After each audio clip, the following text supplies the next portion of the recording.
Hard by a great forest dwelt a poor woodcutter with his wife and his two children. The boy was called Hansel and the girl Gretel. He had little to bite and to break, and once, when great dearth fell upon the land, he could no longer produce even daily bread. Now, when he thought over this by night in his bed and tossed about in his anxiety, he groaned and said to his wife, "What is to become of us? How are we going to feed our poor children when we no longer have anything even for ourselves?" "I'll tell you what, husband," answered the woman.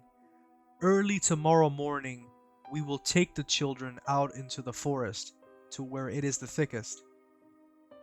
There we will light a fire for them and give them each one more piece of bread, and then we will go back to our work and leave them alone."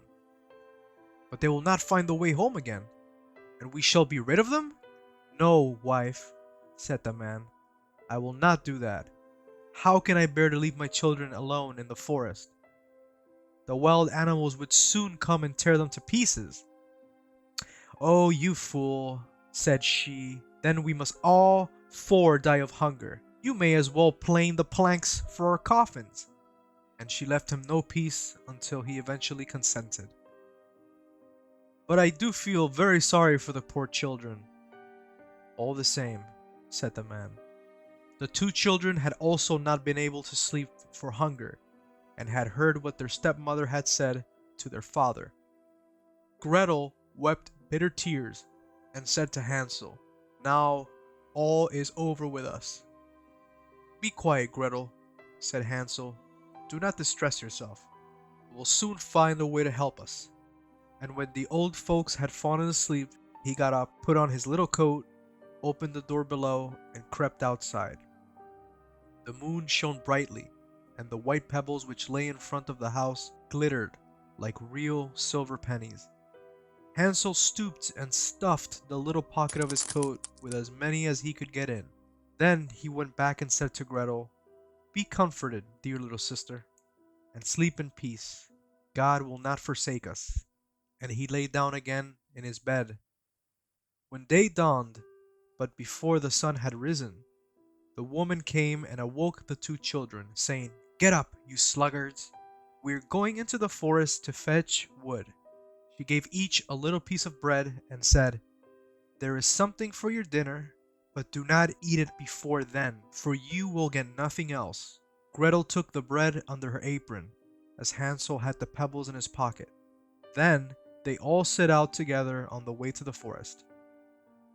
When they had walked a short time, Hansel stood still and peeped back at the house, and did so again and again. His father said, "Hansel, what are you looking at there and staying behind for?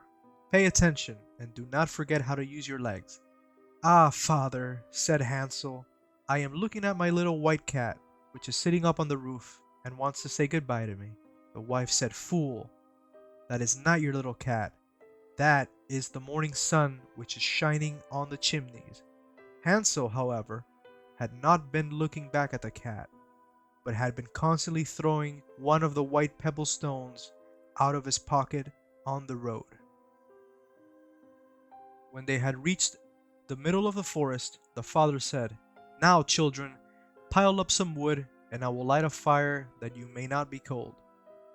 Hansel and Gretel gathered brushwood together, as high as a little hill. The brushwood was lighted, and when the flames were burning very high, the woman said, "Now, children, lay yourselves down by the fire and rest, and we will go into the forest and cut some wood.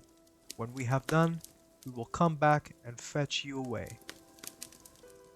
Hansel and Gretel sat by the fire, and when noon came, each ate a little piece of bread, and as they heard the strokes of the wood axe, they believed that their father was near. It was not the axe, however, but a branch which he had fastened to a withered tree which the wind was blowing backwards and forwards. And as they had been sitting such a long time, their eyes closed with fatigue, and they fell fast asleep. When at last they woke, it was already dark night. Gretel began to cry and said, "How are we to get out of the forest now?" But Hansel comforted her and said, "Just wait a little, until the moon has risen, and then we will soon find the way." And when the full moon had risen, Hansel took his little sister by the hand and followed the pebbles, which shone like newly coined silver pieces, and showed them the way. They walked the whole night long, and by break of day came once more to their father's house. They knocked at the door, and when the woman opened it and saw that it was Hansel and Gretel, she said, "You naughty children, why have you slept so long in the forest? We thought you would never come back at all." The father, however, rejoiced, for it had cut him to the heart to leave them behind alone. Not long afterwards, there was once more great dearth throughout the land, and the children heard their mother saying at night to their father, "Everything is eaten again. We have one half loaf left, and that is the end. The children must go. We will take them farther into the wood, so that they will not find their way out again. There is no other means of saving ourselves." The man's heart was heavy, and he thought, "It would be better for you to share the last mouthful with your children." The woman, however, would listen to nothing that he had to say, but scolded and reproached him instead. He who says A must say B likewise. As he had yielded the first time, he had to do so a second time also. The children, however, were still awake and had heard the conversation. When the old folks were asleep, Hansel again got up and wanted to go out and pick up pebbles as he had done before. But the woman had locked the door, and Hansel could not get out. Nevertheless, he comforted his little sister and said, "Do not cry, Gretel. Go to sleep quietly. The good God will help us." Early in the morning came the woman and took the children out of their beds. Their piece of bread was given to them, and it was still smaller than the time before. On the way into the forest, Hansel crumbled his in his pocket, and often stood still and threw a morsel on the ground. "Hansel, why do you stop and look around?" said the father. "Go on." "I am looking back at my little pigeon, which is sitting on the roof, and wants to say goodbye to me." "Fool!" said the woman. "That is not your little pigeon. That is the morning sun that is shining on the chimney." Hansel, however, little by little, threw all the crumbs on the path. The woman led the children still deeper into the forest, where they had never in their lives been before. Then a great fire was again made, and the mother said, "Just sit there, you children, and when you are tired, you may sleep a little. We are going into the forest to cut wood, and in the evening, when we are done, we will come and fetch you away." When it was noon, Gretel shared her piece of bread with Hansel. Then they fell asleep, and evening passed. No one came to the poor children, and Hansel comforted his little sister and said, "Just wait, Gretel, until the moon rises, and then we shall see the crumbs of bread which I have strewn about. They will show us our way home again." When the moon came, they set out, but they found no crumbs, for the many thousands of birds which fly about in the woods and fields had picked them up. Hansel said to Gretel, "We shall soon find the way," but they did not find it. They walked the whole night, all the next day too, from morning till evening, but they did not get out of the forest, and were very hungry, for they had nothing to eat but 2 or 3 berries, and as they were so weary that their little legs would carry them no longer, they lay down beneath a tree and fell asleep. It was now 3 mornings since they had left their father's house. They began to walk again, but they always came deeper into the forest, and if help did not come soon, they must die of hunger and weariness. When it was midday, they saw a beautiful snow-white bird sitting on a bough, which sang so delightfully that they stood still and listened to it. And when its song was over, it spread its wings and flew away before them. And they followed it until they reached a little house. When they approached the little house, they saw that it was built of bread and covered with cakes, but that the windows were of clear sugar. "We will set to work on that," said Hansel, "and have a good meal. I will eat a bit of the roof, and you, Gretel, can eat some of the window. It will taste sweet." Hansel reached up above and broke off a little of the roof to try how it tasted, and Gretel leaned against the window and nibbled at the panes. Then a soft voice cried from the parlor, "Nibble, nibble, gnaw. Who is nibbling at my little house?" The children answered, "The wind, the wind, the heaven-born wind," and went on eating without disturbing themselves. Hansel, who liked the taste of the roof, tore down a great piece of it, and Gretel pushed out the whole of one round window pane, sat down, and enjoyed herself with it. Suddenly the door opened, and a woman as old as the hills, who supported herself on crutches, came creeping out. Hansel and Gretel were so terribly frightened that they let fall what they had in their hands. The old woman, however, nodded her head and said, "Oh, you dear children, who has brought you here? Do come in and stay with me. No harm shall happen to you." She took them both by the hand and led them into her little house. Then good food was set before them. Afterwards, two pretty little beds were covered with clean white linen, and Hansel and Gretel lay down in them and thought they were in heaven.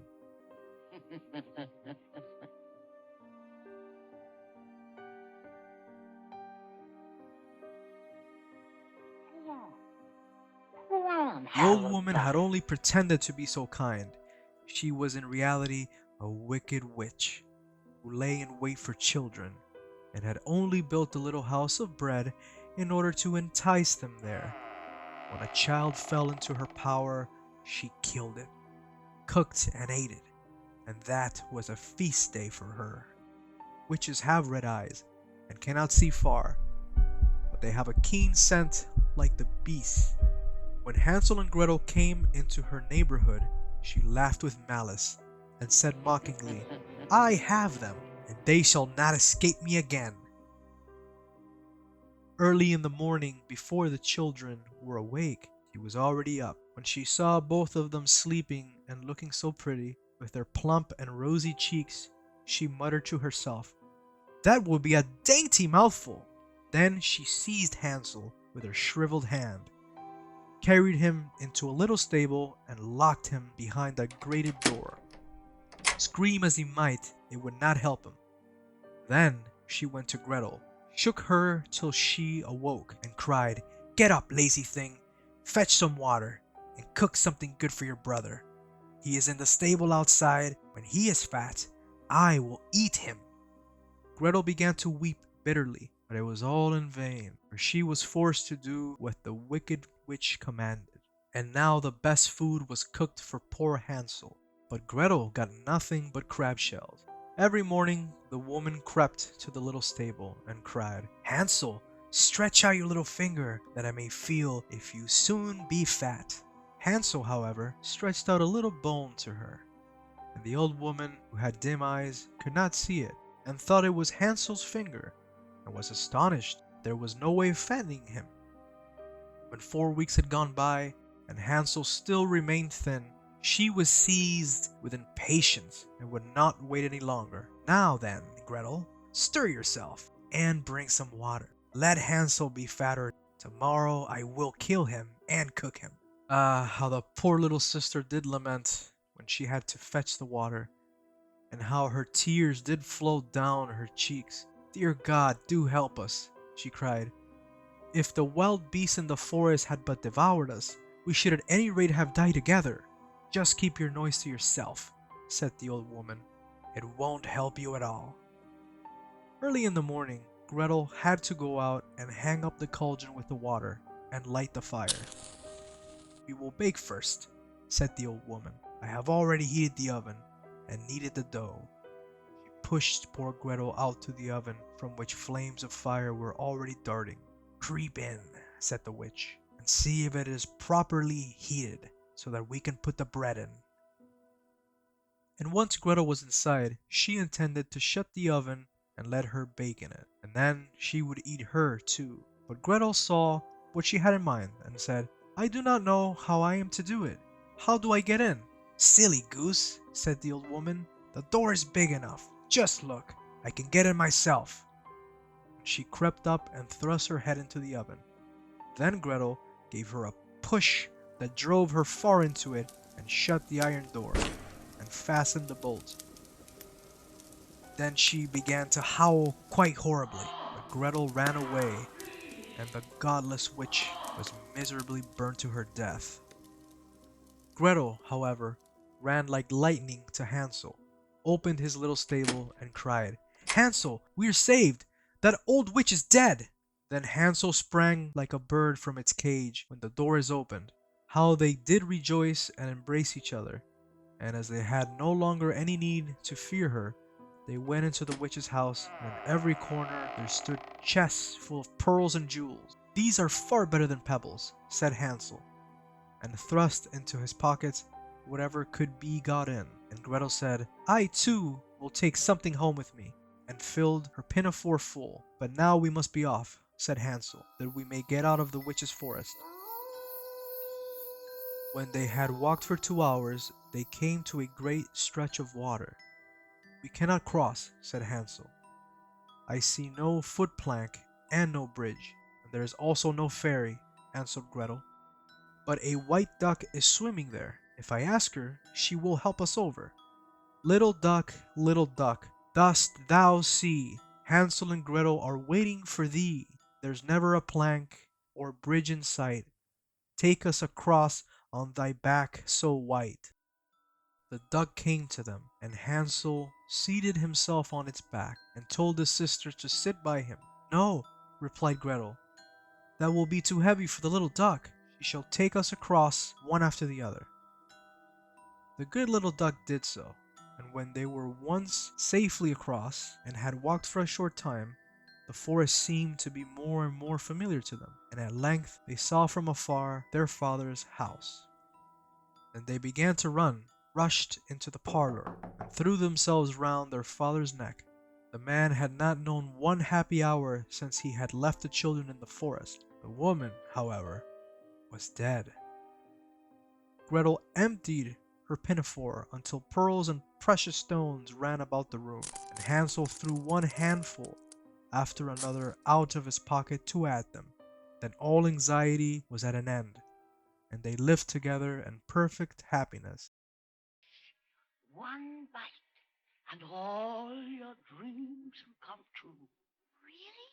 Yes, girlie. Now, make a wish.